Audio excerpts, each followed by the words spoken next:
(4월에) 한 2주 정도 미국 다녀왔고, 저는 5월에 호주 잠시 다녀왔습니다. 전 사무실을 지켰죠.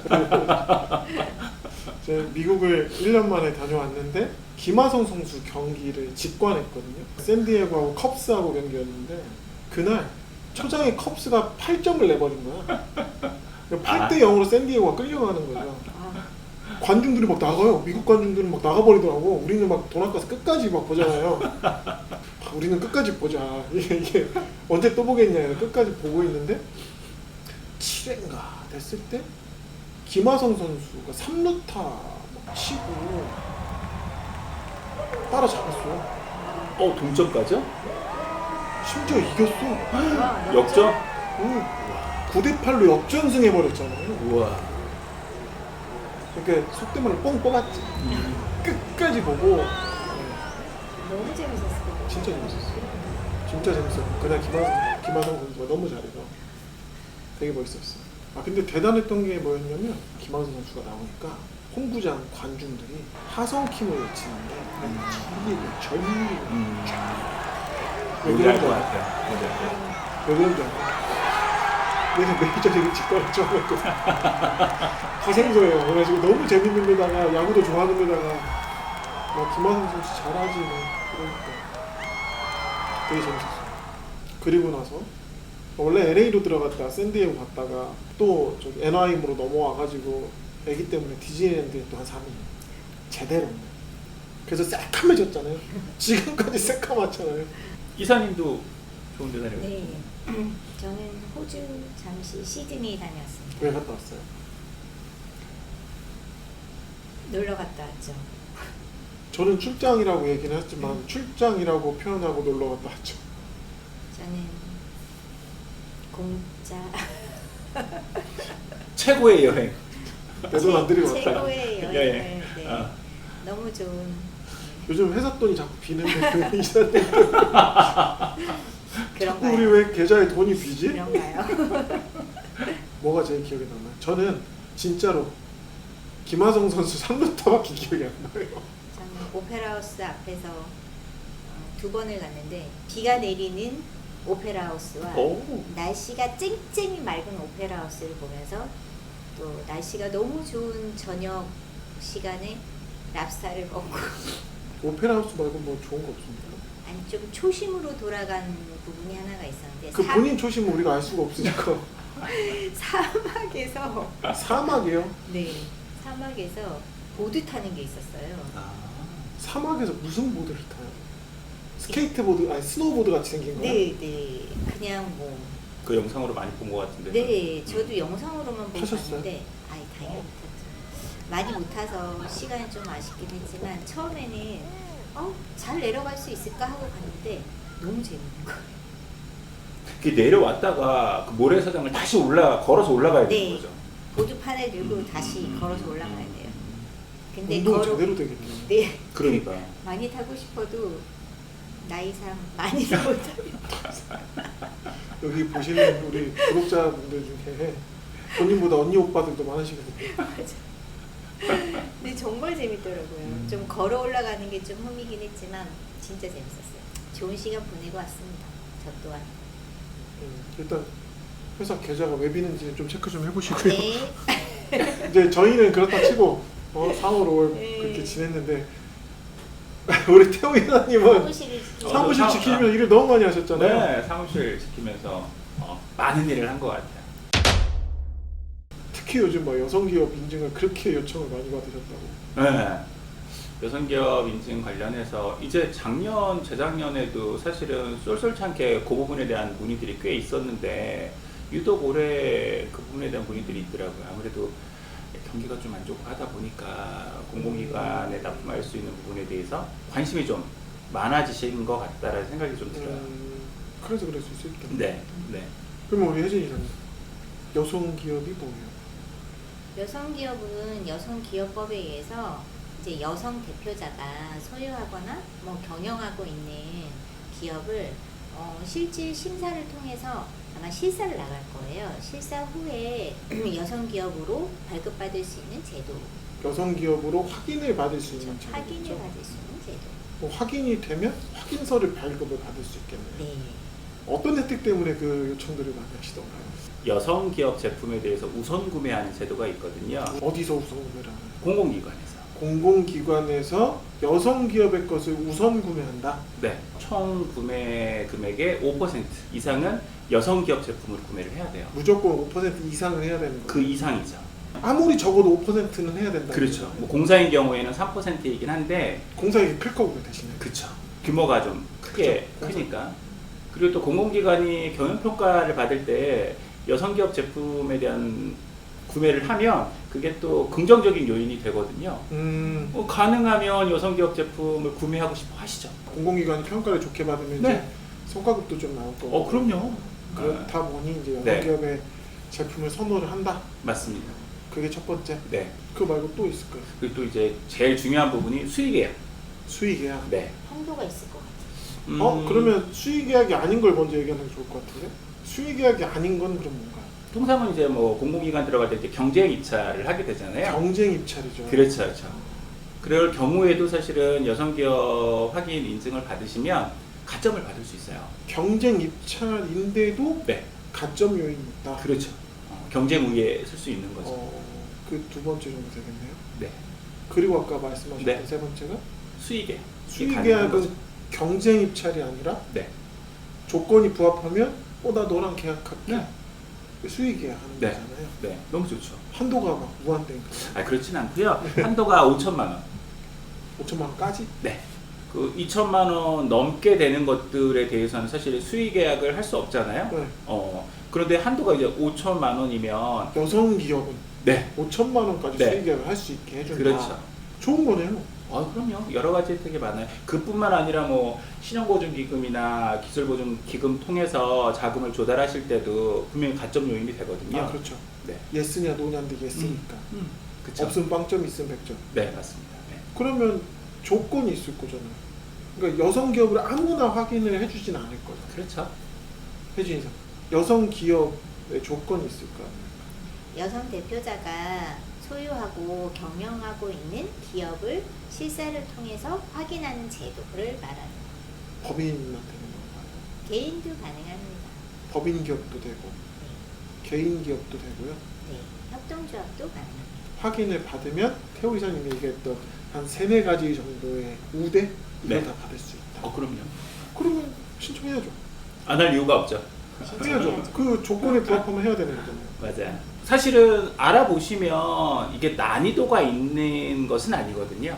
발급받는 것 자체가 난이도가 있는 것은 아닌데, 난도가 높지 않다. 네. 그런데 왜 자꾸 남자 대표님들이 우리한테 전화하냐고요? 남자 대표님들도 하고 싶어 하니까? 조건이 안 맞잖아요. 그쵸. 조건이 안 맞는데 하고 싶어 한다. 그러니까 조건이 안 맞는데 왜 전화하시냐고 자꾸. 그럼 어떻게 해야 돼요? 하면 안 되죠. 조건이 안 맞는 남자 거니까. 대표님들 하면 안 되죠. 그 대신에- 조건에 부합하지 않으면은 네. 네. 안 되죠. 맞습니다. 그렇죠. 실사에서 다 걸러지지 않습니까? 네, 맞아요. 그리고 그 신청 서류에 보면 기술서 막 이런 거 있잖아요. 네. 기술 해야 되고 막 네. 주주명부 들어가거나 네. 들어가서 네. 하는데 실무자가 보면 안다니까요. 진짜 여성 기업인지 아닌지 그걸 보고 확인하러 나오는 거야. 실사 나올 때 질문이 엄청 까다로워요. 근데 반대로 얘기해서 조건에 부합하는 기업은 까다로울까요? 조건에 부합하면 까다롭지 않겠네요. 그렇죠. 네. 맞아요. 아까 말씀대로 이게 난도가 높은 업무가 아니잖아요. 그 조건에 맞으면은 그냥 신청하면 돼요. 그래서 셀프 신청도 많이 해요. 맞습니다. 그런데 제가 잠깐 얘기했던 왜 남자 대표님들이 자꾸 우리한테 전화하냐면 조건이 안 맞아서 전화하는 거잖아. 그쵸. 그쵸. 그 조건을 우리가 맞춰줄 수 있는 게 아니잖아요. 맞습니다. 네, 맞아요. 그거는 그 회사의 컨디션이기 때문에 그건 본인들이 점검을 하셔야 되지. 조건에 부합하는 기업들은 본인들이 알아서 신청하면 되잖아요. 난도가 낮으니까. 근데 왜 컨설팅하는 우리한테 문의가 올까요? 여성기업 대표님들. 이게 난이도가 낮다고 해서 그냥 막 신청을 하다가 혹시라도 중간에 막히거나 막히진 않죠. 막히면 진행이 안 되는데. 접수 자체를 한 후에 네. 결과가 반려가 될 수도 있는 상황이 발생할 수도 있거든요. 그렇죠. 네. 뭐가 미비하거나 네. 조건이 부합하지 네. 않는다거나 이 서류 과정에서 걸러질 수도 있는 거고 네. 또는 실사 과정에서 걸러질 수도 있죠. 그래서 여기는 여성 기업이 아니에요라고 딱 해버리면 다음날 다시 접수하면 되잖아요, 보안에서. 아유, 그게 안 돼서 그렇죠. 6개월 동안은 재접수가 불가능합니다. 6개월 안에 재접수가 안 됩니까? 네. 그럼 6개월 지나서 또 하면 되잖아요. 6개월 지나서 또 했는데 또 미흡한 상황이 발생을 하면 1년이라는 시간 동안 그럼 또 6개월 기다려야 돼요? 그럼요. 이렇게 얘기할 수 있는 거예요. 그러면은 예를 들면 올해 하반기에 공공기관에서 여성기업에 대한 무언가를 사업을 진행하는 거를 정보를 입수를 했어. 근데 알고 보니까 우리가 여성기업의 조건이 돼. 그래서 야심차게 지금 해서 우리는 여기 들어간다 라고 해서 김 과장 이거 빨리 해 해가지고 김 과장이 팍 쳐가지고 샥 올렸어. 이게 딱딱딱 프리패스 되면 너무 좋겠지. 근데 그게 아니라 중간에 띠 해가지고 반려 부결 뭐 이렇게 돼버리면 6개월. 6개월 동안 못하니까 우리 하반기에 뭔가 노리려고 지금 6개월이 지금 6월이니까 11월에 12월에 하려고 했던 사업이 응찰이 어려울 수 있다는 거죠. 여성기업의 조건이 부합하지 않을 수 있다는 거죠. 네. 그래서 뭘 해야 되는 건가요? 조언을 구하는 아니, 거죠. 저는 조언이 아니라고 생각합니다. 저는 셀프로 뭔가를 하는 걸 되게 좋아해요. 그러니까 저 자체도 그래요. 하지만 제가 할 수 있는 것이지만 외부 용역을 무조건 주는 것들이 있죠. 법인 설립 등기 제가 할 수 있잖아요. 근데 제가 안 하잖아요. 우리 실장님한테 부탁해서 하잖아요. 근데 그게 뭐냐면 내가 거기 들이는 노력과 시간이나 비용이라는 것도 존재를 할 것이고 아까 말대로 그러진 않겠지만 살짝 삐끗했을 때 발생할 수 있는 리스크들이 있는데 그거를 내가 다 끌어안고 갔을 때 사업이 진행이 안 될 수도 있는 거잖아요. 이제 그러니까 셀프로 하시려면 하시고 그게 아니라 이제 위험 요소를 줄이실 목적이면 뭐래라? 외부 용역을 주셔라. 그럴 때 저희를 찾아라. 이 실제로 보면 사이트에다가 이제 서류 필요 서류 업로드하고 현장 실사 진행하고 이제 심사위원이랑 1대1 면담을 하게 되잖아요. 그 인터뷰 끝나고 나면 발급 서류가 나오는 건 한 2, 3일 정도밖에 안 걸리더라고요. 금방 발급이 되는 걸로 알고 있거든요. 서류가 미비했거나 아니면 인터뷰상에 뭔가 좀 흠결이 좀 있어서 이게 한번 반려가 돼버리면 3개월 뒤에나 재신청을 할 수가 있어요. 그리고 그때 또 반려가 되면 말씀하신 것처럼 6개월 동안은 아예 신청 자체가 안 되니까 예를 들어서 공공기관의 뭐 물품이나 용역에 대한 부분을 계획을 딱 잡고 있었는데 이게 패스가 안 되면 이게 정말 아깝죠. 경쟁 입찰을 해야죠. 담당자도 되게 불쾌할지도 몰라요. 그럼요. 얘기 다 해놨는데 그거 하나 진행 못해갖고 반려됐다고요? 저는 그 사람한테 일 맡기고 싶지 않을 것 같은데. 그러니까 이 여성기업은 혜택이잖아요. 그쵸. 혜택이죠. 혜택은 챙겨야 되는 게 맞다라고 생각이 들어요. 난이도가 높지는 않은데 일상 여러 번 이렇게 경험할 수 있는 일들이 아니다 보니까 분명히 이제 일을 진행하시면서 뭔가 미스 나는 부분이 있을 수 있거든요. 그런 부분들까지 감안한다고 하면 경험치가 있는 곳을 통해서 컨설팅 받고 진행하는 게 제가 볼 땐 더 안전하지 않나 라는 생각합니다. 번호로 얘기하자면 연구소 설립도 비슷한 것 같은데 그쵸. 연구소 설립도 별로 어려운 거 아닌 것 같은데 네. 조건이 부합하면 뭐 인적 조건, 물적 조건 맞춰가지고 신청하면 확인서는 나오잖아요. 한 번에 쭉 가려면 이제 요소를 미리 점검을 하겠지만 그렇죠. 아니면 뭐 그거를 전담할 수 있는 직원이 따로 있다면 모르겠지만 근데 직원들이 싫어하시죠. 네. 우리 우리 이사님한테 내가 예를 들면 우리 통장이 잔고가 비어요. 왜 이래요? 라고 하면 그걸 왜 저한테 물어보세요? 이러잖아. 맞아요. 이거 좀 확인해 보세요. 그러면 그걸 왜 저한테 얘기하세요? 이러는 거잖아요. 다른 직원도 마찬가지지. 원래 뭔가 직무를 하고 있었는데 갑자기 연구소로 야 설립 좀 해봐.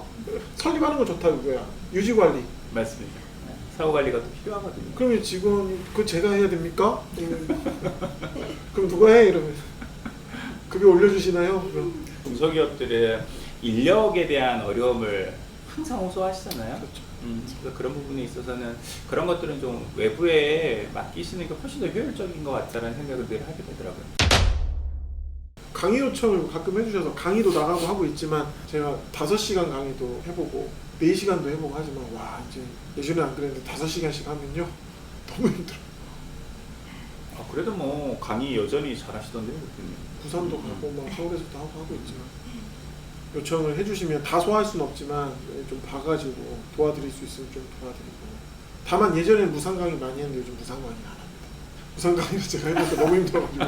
그러니까 저도 강의료를 받고 하잖아요. 그럼 힘들어도 버티면서 하더라고요. 그 무상 강의를 했을 때는 물론 열정적으로 하긴 하지만 너무 힘들면은 이렇게 스킵하고 막 고급 기술 안 주고 막 이랬던 적은 있는데.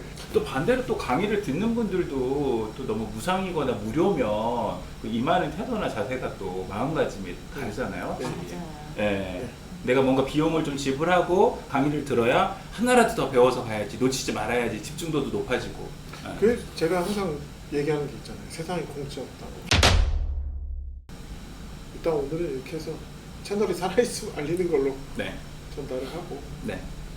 이제 자주 찾아뵈야죠. 앞으로는 뭐 게스트 좀 모실 생각을 갖고 있고요. 연예인으로. 섭외는 이사님이 하는 거예요. 저도 몇 명 있잖아요. 이름 돼? 자꾸 아까 대표님이 통장 잔고가 빈다고 하는데 길을 막아야 연예인 돼. 섭외하자고. 길을 막아야 돼.